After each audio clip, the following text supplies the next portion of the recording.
It's the Real News Network. I'm Sharmini Pires coming to you from Baltimore.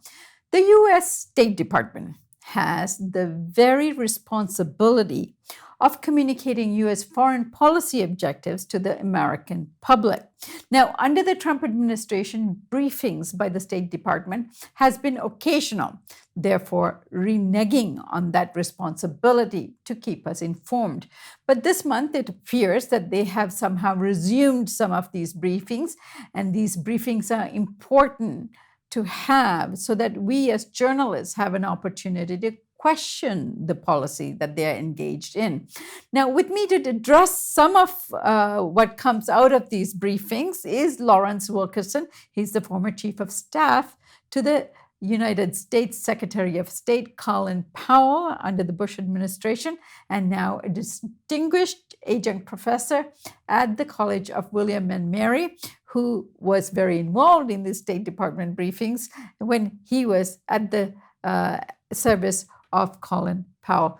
Larry, good to have you here. Good to be with you, Charmy. Why are these State Department briefings so important for us? Sure that they're important for the wide array of Americans who are apathetic, ignorant, whatever, all across this country that I have contact with all the time as I travel throughout the country. But they are important for what I call the national security elite and that group of people who report on the national security elite, journalists, reporters, media personnel, and so forth. And in that respect, they're important because they get the information out with regard to American foreign policy.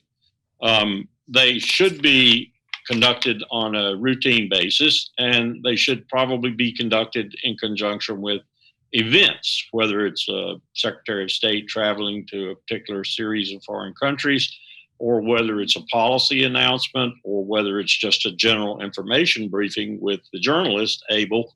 And usually these journalists are not just, this is hard to say in today's world because journalists are about an inch deep today. There are no Ernie Pyles, Hanson Baldwin, Drew Petersons, Walter Lippmans, or anyone like that today. They all pretty much just go from subject to subject and don't really know their brief very well, which is a shame.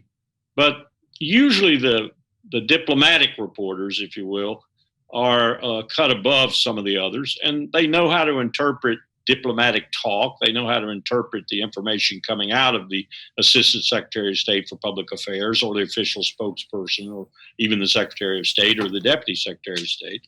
So they're important because they give the national security elite some idea of just what American foreign policy is supposed to consist of. And I would say this too, generally speaking, in the past, State Department briefings have been the least full of lies or obfuscation or other manner of hiding the truth.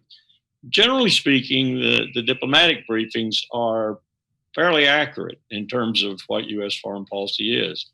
I'd even say that in comparison to DOD public affairs briefings, which I had a lot of experience with too.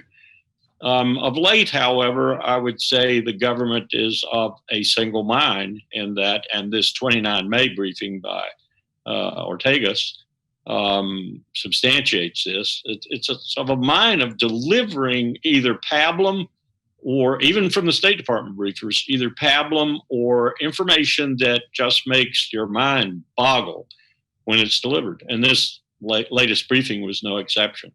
Occasionally, there are some very interesting nuggets that is let out. Let's listen to one of these by Morgan Ortegas, who is a spokesperson for the State Department. And this is a briefing she conducted on May 29th when she was asked about Iran. Here's what she said. Our maximum pressure campaign on Iran is designed to deny the Iranian regime, the world's foremost state sponsor of terrorism, the means to conduct its destructive foreign policy. Our campaign is working. The campaign is starving Iran's proxies of the funds they rely on to operate on behalf of the regime. For the first time ever, Hezbollah, Iran's top beneficiary, has been forced to publicly appeal for financial support. The Washington Post reported this month that our sanctions have forced Hezbollah to make draconian spending cuts. All right, now this may have seemed routine at the time, but this has actually set off a series of other questions, inquiries, and coverage about their plan for Iran. Larry, tell us more about that. I was listening to that as she was speaking. I'd read it in transcript form, but as she was speaking, it's a little easier to interpret just how intimate she is with the details of what she's saying. She's either reading it in her mind because she's virtually memorized it, or she's actually reading it from a script. Richard Boucher, our spokesperson for most of the time when Powell and I were at State, was quite a different sort of individual, put a lot of human emphasis into things, and was very convincing. That's about as convincing as anybody else, from Pompeo to Trump to whomever, saying those lies. Those are lies. They're outright lies. When you look at, for example, Hezbollah raises money all the time. If you look at what Hezbollah has done, and chronicled by someone like Ali Soufan and his new group, the Soufan Group, Ali having been the FBI's probably most talented counterterrorism officer, broke the case in Yemen against the Al-Qaeda people who attacked USS Cole in Port Aden, Yemen, broke the case against the first World Trade Center bombers. Ali is probably the best. And Ali published a report recently that showed what the so-called terrorists that Iran sponsors, prominent amongst them Hezbollah, have done and in the last few years. And you might be surprised, most Americans would be surprised, given what she just said, given what Mike Pompeo says, given what Donald Trump says. Hezbollah has not conducted a terrorist attack against a U.S. or a U.S. allied asset in the entirety of 2018 and 2019. This is this formidable terrorist group that Iran sponsors. And of course, the group is sponsored because Israel has the most sophisticated army, air force, navy in the region. Not only that, Israel is backed by the United States of America, whom we keep hearing has the greatest armed forces on the face of the earth. So what do the people who are opposed to Israel in any way, fashion, or form have to do? They have to go to other means. They have to go to asymmetric means. In this case, we choose to call those means terrorism. And Iran happens to sponsor Hezbollah. And oh, yes, they sponsor Hamas too. And if you'll take a look at what Hamas has been doing in the last 18 to 24 months, it's not been too formidable either. On the other hand, and here's where Ortegas and Pompeo and Trump and all the rest of them lie through their teeth. On the other hand, those Sunni groups sponsored by Saudi Arabia and other people of means in the Middle East have wreaked havoc from the Philippines to Indonesia to the very volatile region around Kashmir between India and Pakistan, to Pakistan itself, to Afghanistan, to inside Syria. I mean, these are groups like Al-Qaeda. These are groups that get money from Saudi Arabians and other Sunnis who are sponsoring them. And we're allied with these groups. This is just, you listen to these people and you despair of ever hearing the truth again from any official government agency.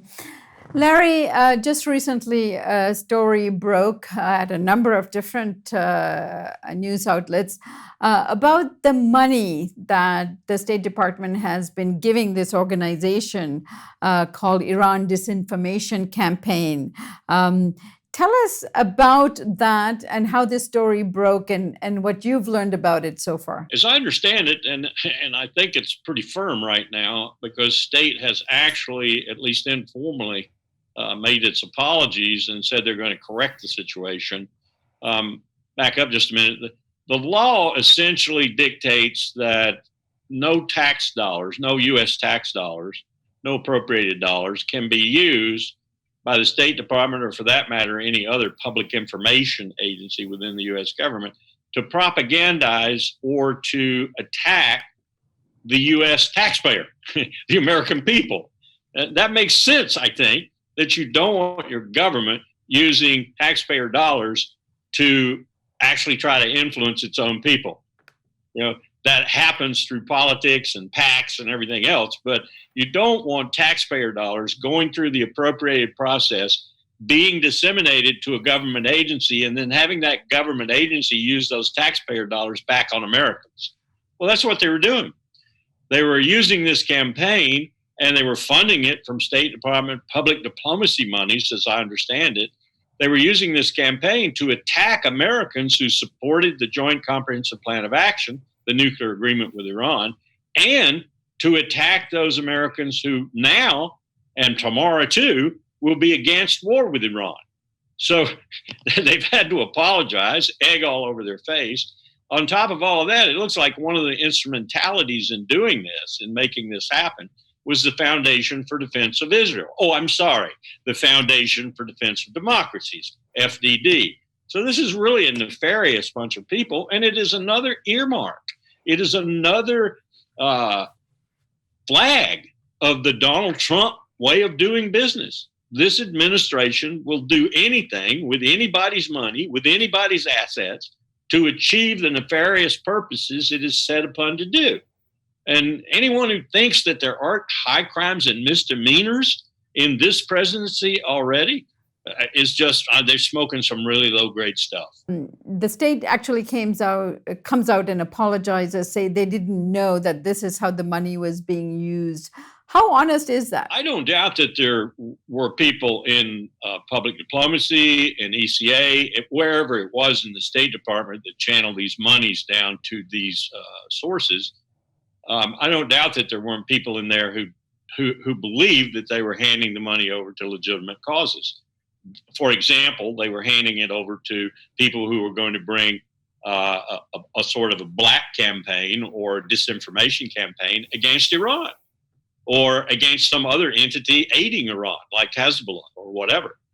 But it turned out to be that they were not just using it for that. They were also using it to propagandize Americans, to make Americans look bad who weren't supporting their policy positions. There were people who probably didn't know that. But I dare say there were 2 or 3 or maybe a few more than that people in this process who might have even been working directly for Mike Pompeo or some of his minions and who knew all about it, because it didn't just happen. So we'll leave it there for today, but I look forward to having you back. This is a wonderful conversation from one's insider. I thank you for joining us today. Take care, Sharmini. And thank you for joining us here on the Real News Network.